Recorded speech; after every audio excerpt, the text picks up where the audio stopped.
What's up, guys? Today we're going to be reviewing this base model Nissan Altima as a rental car. Honestly, I think this car looks really good. I think Nissan did a really good job styling it. I actually really like the wheel covers, even though they're not even rimmed. I think they look very unique.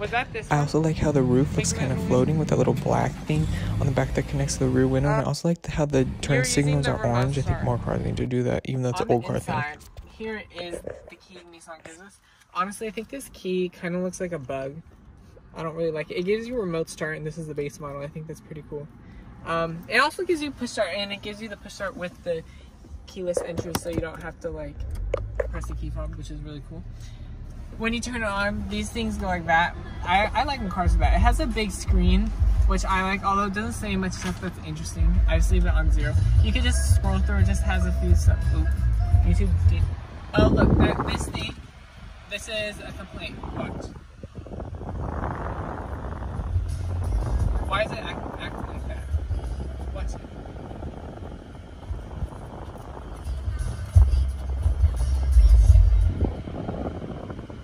See, I don't like sound system for base models. Actually really good. I think it's really good, but I also like how you have like carbon fiber right here. It's obviously it's not real. It feels cool though. You have it right here in this trash. No driver dual zone climate, which it's a base model. I guess they could have put it, but you have cheap. There's cheap here. This isn't leather wrapped. Didn't really expect that because it's the base model. You don't get a sunroof obviously because it's the base model. It's soft. At least you get, it feels nice right here, but this is cheap feeling. There's a lot of cheap feeling materials in the car, like this cheap. Oh, this is a base model, so. But this, they give you, I kind of like how this feels. Some cars, it's like in your Kia, it's really hard right here. Honestly, this isn't as soft as my car, but it's you get a, I like how big it is. And they give you the stitching, which looks expensive-ish. Here's what you get inside, pretty small. Not that small, not too bad. In the back, that's pretty cool. You get 2 USBs. I think a lot of cars need to be doing that. But you don't get air vents. You don't get air vents back here. It's the base model. There's not really much back there. It's hard, but at least you get what I like. It's the base model. It's still this like soft material. It's not even cloth.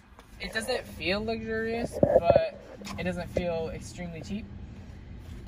And it's the base model, so it's nice that it gives you that, and they give you stitching. But you don't get auto windows. You don't even get auto passenger. I think that's kind of stupid at this class. This feels okay. It doesn't feel like real metal, but it's the base model. You also, for driver assistance, I think all you get is automatic emergency braking, which, oh, but you do get electric driver seat. But honestly, I think it needs the blind spots monitoring, and then what else could this base model use? That's really about it. Okay, done. This backup camera sucks ass. No offense, Nissan. Please, I want to review cars, so please send me. But it's got that naturally aspirated 4-cylinder with the CVT. That's honestly, this thing is pretty laggy. When you put it in sport, it's better. Oh wait. Oh, it has Apple CarPlay. Right onto Madeline Street. Then turn right onto Laurel Avenue. Right now, let's turn right. Speed bumps ahead. Ooh yeah, we can't. In 700 feet, we can't turn right onto Laurel Avenue. But this car is really comfy. The seats are so comfy. Like probably one of the comfiest cars I've sat in. They're kind of like couch chair seats. Just driving, I'll put it back in normal. Just driving in normal and sport mode, it's not sporty at all. It's a Nissan Altima. You don't really expect it to be sporty, but it's also very boring to drive. But this thing, you average really good MPG. When I got it, it's a 39 MPG. I was like, what? That's super good. That's like hybrid. Isn't that like hybrid? Shit, I've never had a hybrid, so I'll look it up. Oh, we're about to get on. This thing Listen to the seatbelt sound. Okay, we gotta.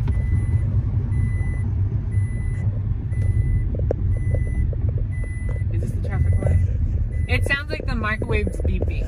With the traffic lights. Like literally, this is what my grandma's microwave sounds like. Turn right to merge onto I-580 west towards Berkeley. Yeah.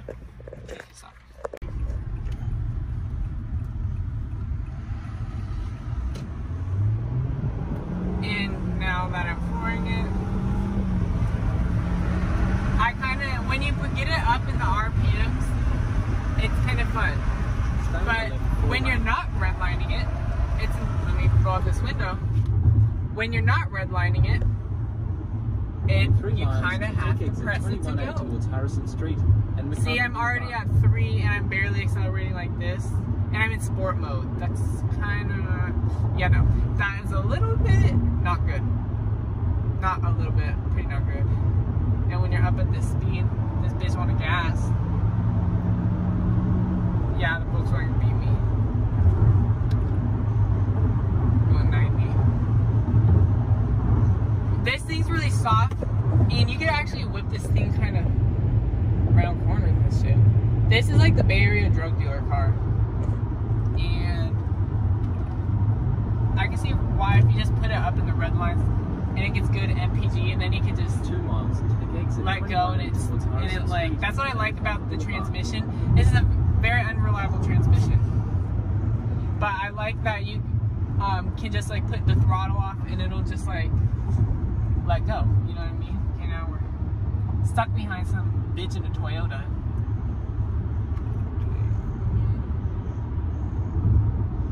Let's gas on this Corolla. Actually, 4:44 p.m. Okay, we're going downhill, but it gas is pretty good sometimes. Oh wait, ooh, just don't hit me. But see, we need driver assistance, like the blind spot thing. That woman was bummer.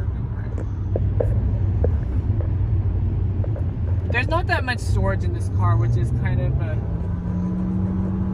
thing I don't like, but continue straight on. Then use the 2 lanes on the right to take exit. like there's no little glove box Harrison here. Street and MacArthur Boulevard.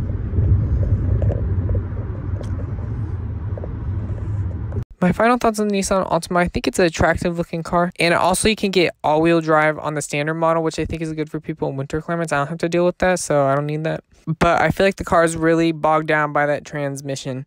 I feel like they shouldn't have used a CVT and they should just use a normal transmission, because the engine pulls really good for a base model when you're in the high RPMs, but it takes that CVT when you try and floor it, it just doesn't want to get there. However, this is a very comfortable car and it has a really soft ride. And you get hella good MPG. I was surprised how good the MPG was when I drove it. I was like, damn, no wonder they keep putting the CVT in this car, because this MPG is really good. Now for a base model, the interior felt fine, but I could tell if you would have got a more expensive model, the interior would have felt very cheap. So I would say if you're going to spend more money on a car in this class, go for the competition. Thank you for watching.